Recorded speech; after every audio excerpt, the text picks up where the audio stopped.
of Creative Money Mornings. In this one, I want to get into the COVID-19 lockdown, coronavirus lockdown that's affected the whole world and how it affects the travel industry. Because obviously, no one is traveling right now, no one is flying right now, and it's going to be affected for the near future. So I think I didn't realize, by the way, I didn't realize yesterday that the stream was kind of messing up, and so I apologize for that. I kind of fixed it right now, and it's going to be on the phone for now until I get the laptop back, until I repair the laptop. I'm going to just be doing it on the mobile, but the quality is always going to step up as I continue doing this. So bear with me while I step up the live quality. But like I said yesterday, I'm going to be going into different subjects on each live call. And on this one, it's going to be coronavirus versus travel and how it's kind of affected the travel industry.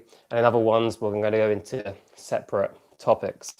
So I had a call with 20 tourism boards a few days ago. It was organized by an association called Antour, and they basically they collected together 20 different tourism boards that are all based in the UK, but tourism boards of different countries, to discuss what the future of travel looks like, both in the short term and in the longer term.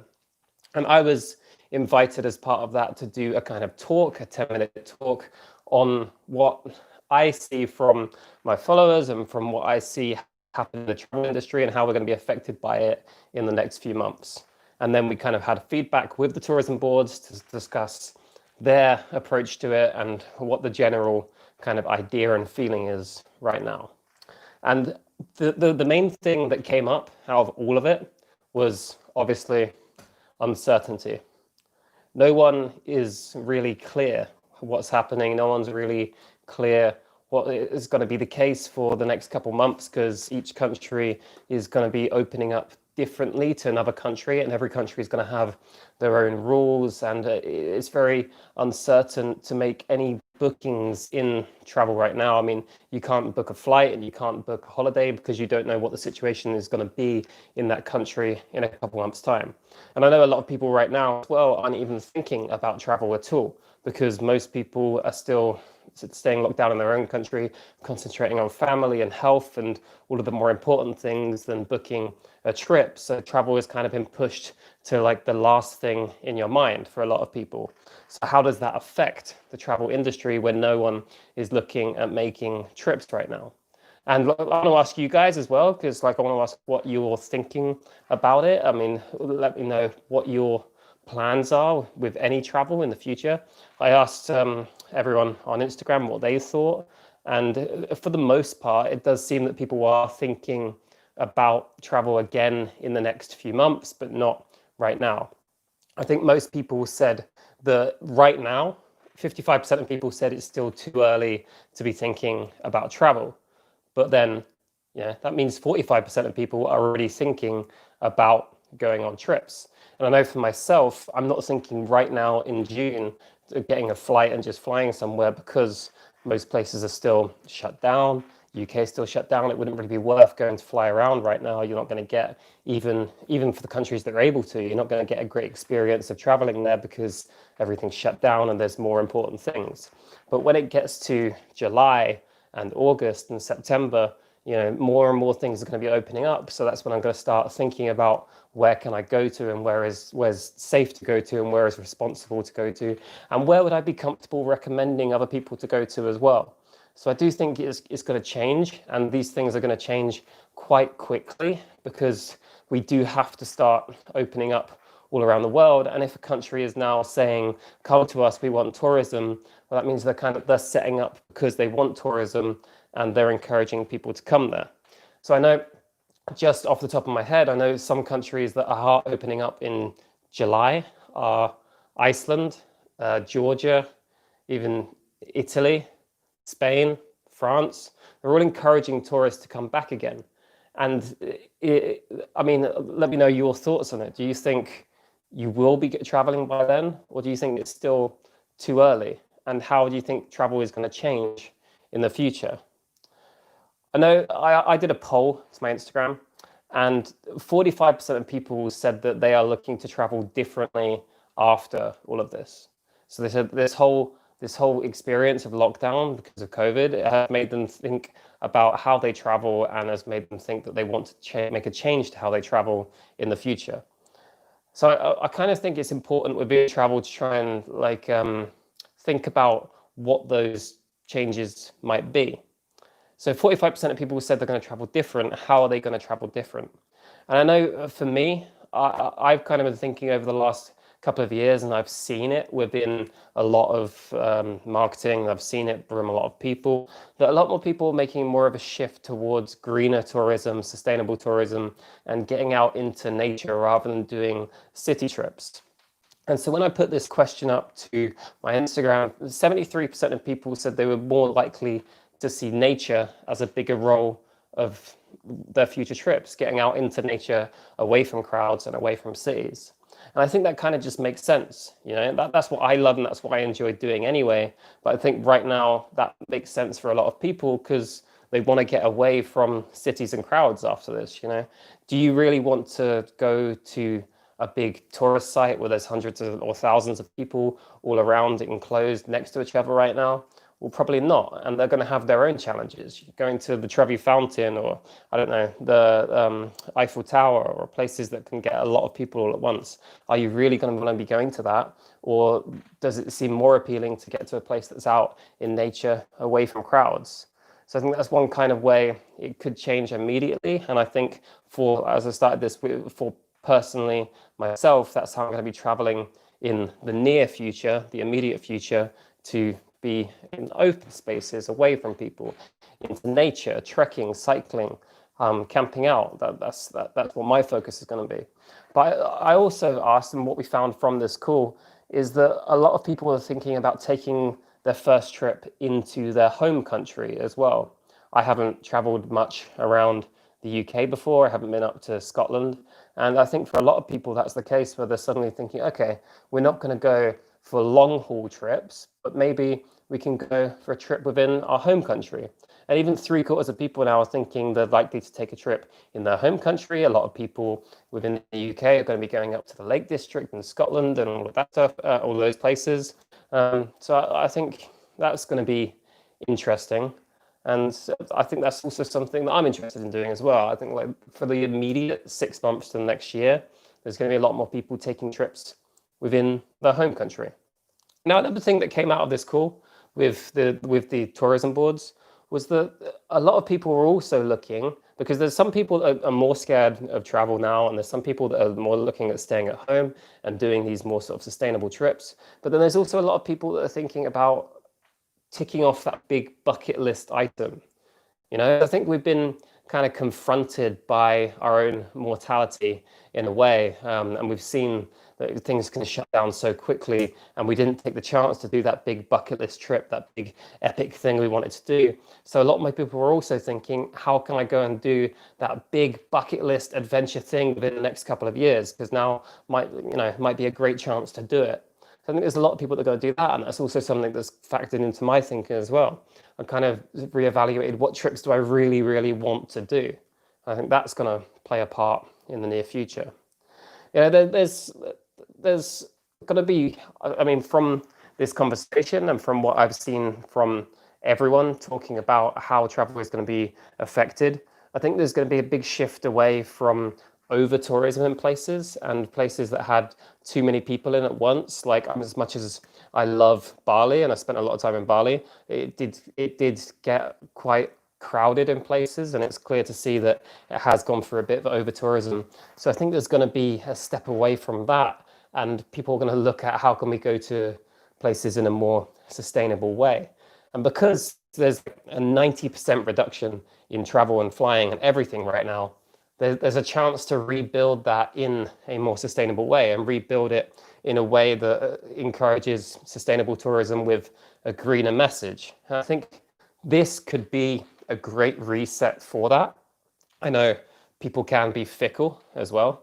Like, we can't just go back to how we did it before without really considering the implications of that. But it could be an opportunity to go back to more, or go towards more sustainable tourism in places.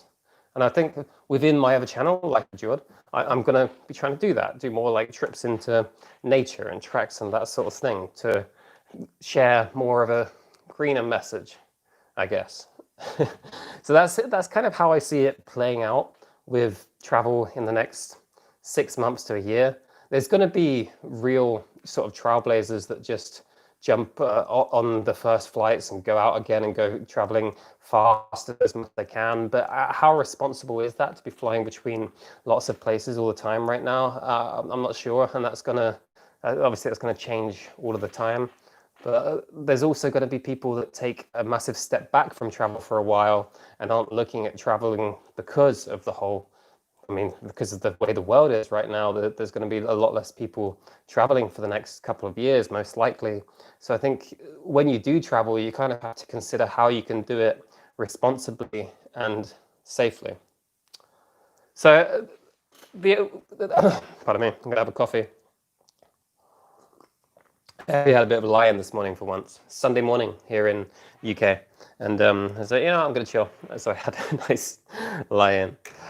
Like I said at the beginning of these kind of live streams are going to continue every day, but I'm going to try and up the quality all the time because I'm just doing it on my phone right now. But once I get my laptop back, which should be this week, then it's going to step up, and we're going to keep doing them because I want to try and keep this conversation going.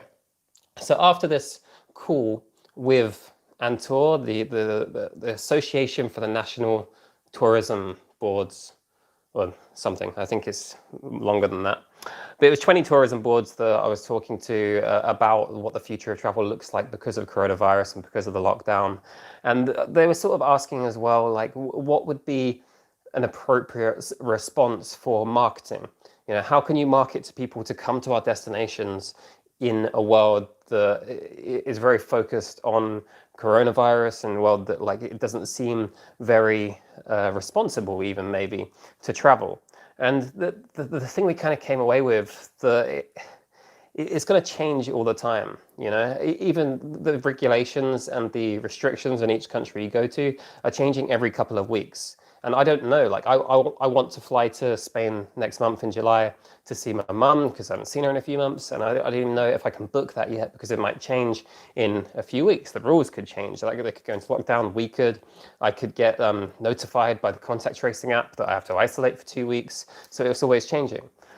So how can you have consistent messaging in your marketing when things are always changing?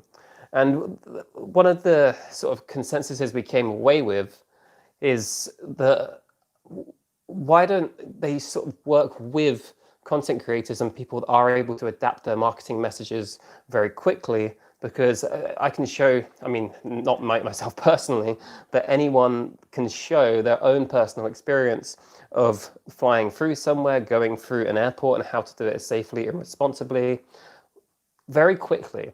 I could film a video showing someone how to travel to somewhere, and then it's done within a couple of days. Whereas if you create a whole more traditional marketing campaign that takes a lot more time, that messaging could change very quickly. So I do think within the near future for marketing during this whole lockdown, and further on over the next couple of years, there's going to be a role that content creators specifically can play there, because they understand their audience, they understand the messaging they have, and they can also change very quickly depending on what the situation is on each country. We also came away to say that I think there is a responsibility right now of people to, I've said that word a few times because I do believe it. I think there is a responsible message that people need to give of how you should travel and how you can travel safely. But I do, as we open up, it needs to kind of be addressed and shown through people's videos. So I hope that makes sense. Anyway, I'm going to go through some of the comments now. Hey, I am good. How are you? Much better to travel. I'm good, Raj. How are you, mate? Much better to travel next year. Yeah, I think for most people it will be. And I know that there's no real massive drive for a lot of people to travel right now, but some people do still need to as well. And there's going to be reasons to travel for work. There's reasons to travel to see family.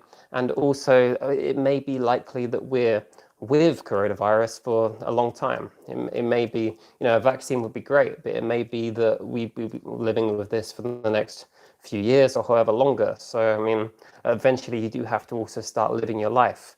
Next year it might not be solved. The year after it might not be solved. So I think eventually you have to try and buy for yourself when you feel comfortable to travel and when you feel comfortable to do those leisure trips. How many and what type of work jobs have you done while traveling? I mean, mostly I've just worked online doing YouTube videos. I did do some work in Australia. I had the working holiday visa in Australia and built up some money to continue traveling then. But mostly it was just starting a YouTube channel and figuring out how to make money online through that. When I went to Australia, it was just to build up some savings so then I could continue doing this. And I'm going to be talking more about that in the future. Loving this type of daily comms with your community, Jordan. Cheers. Cheers, mate, as well. Hopefully you had to travel in November for my sabbatical and move to Southeast Asia. Yeah, I mean, I think that's realistic as well. I think by November, I think there's a good chance that a lot of places will be opening up. It is interesting to see that Southeast Asia is one of the places that is opening up slower than Europe in this whole cycle earlier, and yet countries in Europe have started opening up from next month. And I don't know, I mean, it's going to be interesting to see how that plays out, but hopefully by November, you will be able to get there and things can move on a bit more. It does seem like things are, and you can only go on the information we have right now, and it seems like things are slowly starting to get back to a kind of normality. City Dera Ghazi, Pakistan, tourists are not allowed in my city. Yeah, well, yeah, it's I don't know. It's just going to be different for everywhere in the world. Each city and each country is going to open up at different times, and you just got to keep adapting. I don't think, and this is why, like as I mentioned that call earlier, it kind of just came away at the end of it saying, so we kind of just have to play by the rules and see what changes and keep making up different minds. Sorry for stopping drinking coffee that day for Ramadan. Really, don't be sorry, man. Like, it's absolutely fine. But like, I don't mean to be disrespectful if I am, but I'm here in the UK. It's not Ramadan for me, so I'm still having my coffee. But yeah, I mean, I think very much it's just going to be a case of making up for yourself what your mind is about travel and deciding if it's worth you traveling right now and if it's responsible and if it's, I mean, there is going to be an ethical decision in it for sure, for yourself and for your family and for who you're looking after. And I mean, that's not going to change for the near future. No matter what comes out about coronavirus and COVID and the mortality or the R rate or anything like that, it still exists for now. So there's going to be a decision to make if you're deciding to travel. And even as your country opens up from lockdown, as it opens up here in other countries doing the invite tourism, you're still going to have to try and do it in a safe and responsible way, because even if it's safe for you to get it, and even if it's safe, even if like you can survive with getting it, you don't know who you're going to pass it on to. So I do think with travel, you will have a responsibility to travel in the right way. It's just, I mean, as safe as you possibly can. It's hard to sort of estimate how you can do it safely. I do think there's just an extra level of thinking there that we didn't have before, and it's going to be important to think about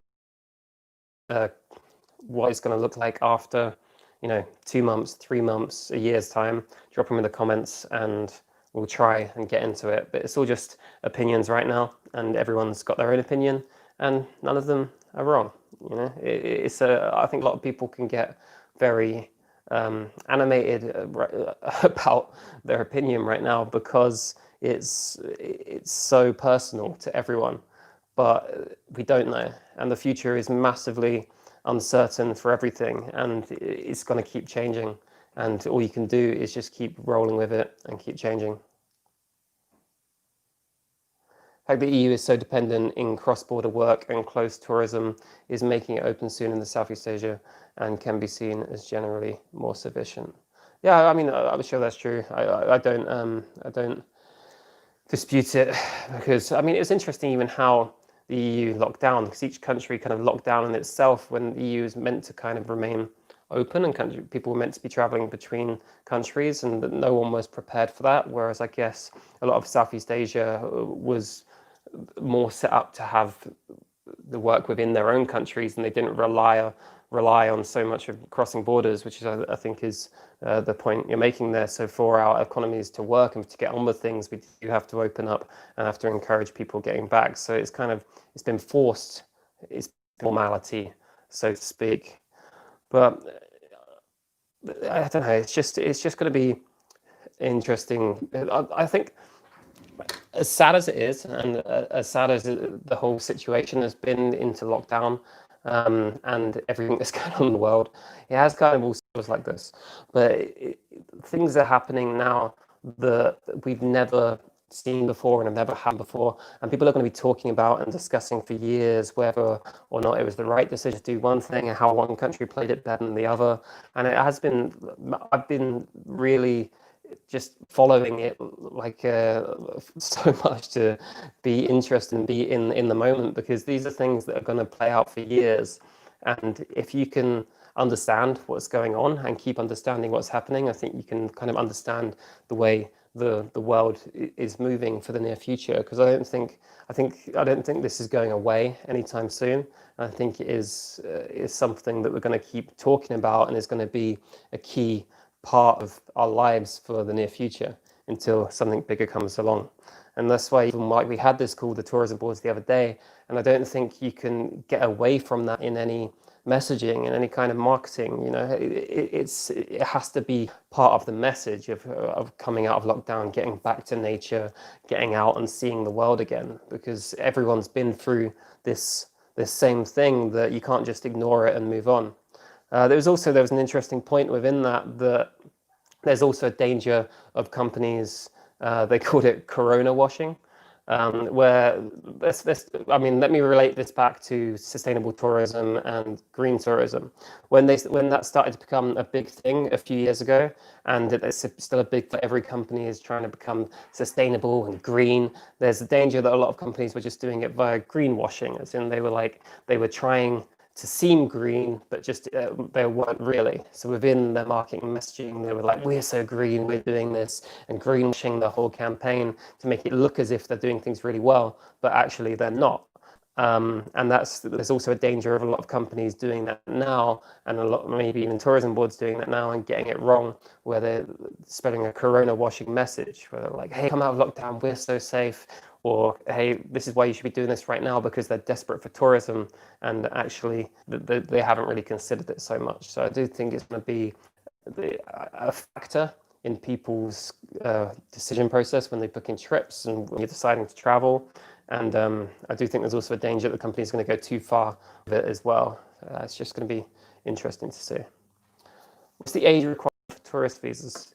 I don't believe there is. I've never considered it, but I don't think there is an age requirement. I mean, once you have a passport and you're legally allowed to travel by yourself, I think there's no age requirement for tourist visas, but don't quote me on that. That could be different for each country. I don't think so. What country did you first go to when you started traveling? My first big trip abroad, outside of the UK, was when I was 18, 19, I think 19. And I've been on trips as a kid with my family and stuff, but the first trip I did that was longer than a month outside was to Southeast Asia. I flew into Thailand and did Thailand, Laos, Cambodia, Vietnam, that sort of classic backpacker route with me and a few mates. And it was great. It was like 2 to 3 months straight after school, kind of like the gap year thing. And yeah, it was really fun. It was my introduction to travel. It was a lot of just drinking and partying. I don't think there was a lot of culture seeing going on. It was more just hitting all the party hotspots in different countries as an 18-year-old. But it was really fun. And, you know, there's been some people that are saying that sort of thing, even relating it back to this, that sort of thing won't happen anymore. But of course it will. There's still, people still love travel, and kids are still going to love to do that. And there's still going to be opportunities to do that once we can. Well, I work in fintech, and there are so many corona businesses popping up, hard to control sometimes. Expect new trends will be safe traveling business. Yeah, I completely agree. I think there's some people that got really quick to it and they sort of, I mean, took advantage in inverted commas of the situation and did do it quite well with their messaging. Then also, I think because there's so much opportunity in this right now, there's a lot of more hacky companies that have started up just because of this whole new lockdown corona wave. And that'll be the same with traveling as well, that like if somewhere immediately can be seen to be socially distant or set up well for socially distancing, and it's a it's a perceived safe option, then they're going to take a massive portion of the bookings for sure within travel, because they're going to be set up as, they've got that unique selling point. They've got that way to captivate on this market of, hey, I'm only going to travel if it's safe. So I do think we're definitely going to see that in the short term, but then I think in the longer term, there's also kind of you have to kind of consider how the markets, or how like even the travel industry is going to adapt because of that. And I started this by saying that I personally think that's going to shift towards a more green, sustainable message, because I think that's also how the world is going. And I think sustainable tourism is definitely going to get a lot bigger over the next couple of years. And just to go, I mean, even further on that, since I started on it, pardon me, and just to go a bit further on that, because I started on it, there's also, and this is getting a tiny bit political, so like bear with me, but it's not really. But there's also going to be, like loads and loads of countries have put money back into their people, giving all the self-employment grants and the furlough and the basic income, and the money they've started paying out because of this is got to be paid back at some point. And I know that's an unpopular thing, but it's going to have to be paid back at some point in potentially, or most likely, higher taxes, or higher taxes on certain things. And one way the government can do that, which would be, or each government can do that, which would be quite a popular way of doing it, is to introduce bigger green taxes. So introduce taxes on the more traditional fossil fuel way of getting around, or introduce taxes on airlines, or anything that is against the whole green economy, against the whole sustainable message. So that's got to kind of increase the idea of green tourism, sustainable tourism more, because I think there's going to be higher taxes on doing things the older, less green way, if that makes sense. It's just, yeah, I don't know. It's just an interesting way that might work. And great follow-up question there. Sorry for this question. Are you a fan of Westlife? I'm not. I grew up with, I don't know, like I did know Westlife when I was a kid, but I can't say I am a huge fan of Westlife. But yeah, it's just going to be interesting how that changes, and I want to try and keep up to date with it. I want to try and share the insights of the travel industry as well, because I'm kind of connected to it in a way. So I want to try and keep people updated about what the actual industry side of things are thinking and how that's going to change. I know it's something that's at the back of most people's minds right now rather than at the forefront, because, I mean, especially in terms of what you're going to be spending money on as an average person, rather than someone that's always traveling. I don't know. I feel like some people are thinking of it and some people aren't. There's also kind of been, like, from what I've been reading and seeing, there's also been a huge push more recently for people saving money rather than spending it. So I think because of this, some people were in like bad financial positions because they didn't have enough savings, or now people are anticipating what if this could happen again, what it's going to look like. So more people are thinking about saving their money rather than spending it on things. And travel is kind of a luxury, so maybe in the near future people will be saving rather than going on those big trips. And I think either way, whatever the outcome of this is, it's gonna keep changing, and the people that keep on top of it and understand the way the markets are heading are going to be the ones that do the best out of it. One sec, let me just get back to that. Based on that, do you believe that it will be harder to travel around the world, like 90s or 2000 prices, where the majority of people can't afford flights?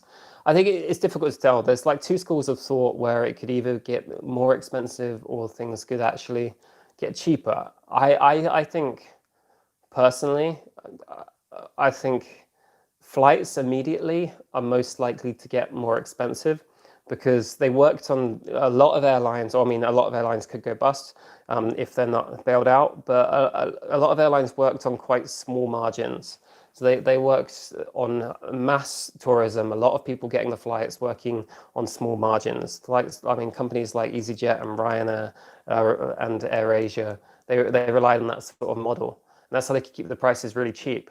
If there's not an increase in demand back to what we had before, then they can't operate on the same margins, so they have to charge more per seat. Especially if you do the whole socially distant seating where you have no one in the middle rows, well, clearly you have to charge more because there's 1/3 or less people traveling. So I do think that side of it could get slightly more expensive immediately. In the long term, what that looks like, who knows really? Because I think there's always a demand for traveling. People, it's like a innate thing that we want to do. People, we want to get out and see the world. We always have and we always will. So there's still going to be a massive demand for people that want to travel. It's just whether or not, I mean, I think in the last few years, travel has got amazingly cheap with flight prices cheaper than they've ever been before, and massive hotel discounts and Airbnb discounts and everything. That maybe we will see a little bit of a pushback on that as the supply goes down, and maybe the demand goes down, but the supply goes down. So I mean, maybe there's going to be a bit of a price increase, but I think for the longer term, I mean, as I said, who knows? It is so difficult to predict. But I think there's still cheap ways of doing it for sure.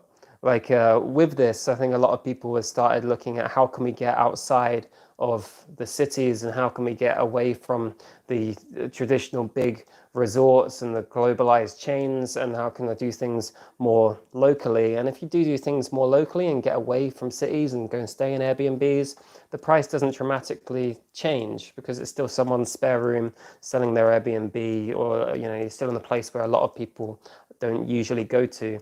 So I think there's still cheap ways of doing it, but for the immediate, I personally can see flight prices getting more expensive. Yeah, if there's any other questions, let me know. And I will go into the comments, like the actual comments rather than the live chat comments, if you post a comment after this video is live, and then I can address it in another video. And also let me know as well in those comments if there's a topic you want to cover. I kind of wanted to start with this travel versus COVID-19 because it is very relevant to where we are right now. And it's also something I'm thinking about right now.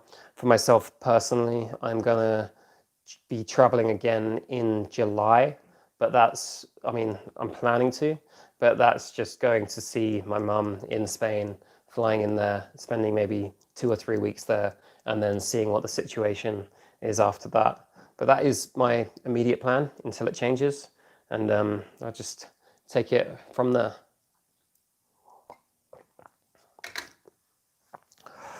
Yeah, whatever happens, we're in an interesting situation. So thank you again for joining, guys. I'm going to cut it there, and if you enjoyed this, let me know. Please leave a comment below, and also I hope to see you in any of the future lives, and I'll keep doing this as long as you are enjoying it. So if you do watch this after, then please leave a comment below. Let me know your questions, leave a thumbs up and all that YouTube malarkey. But for now, thanks again for watching, guys, and I'll see you soon.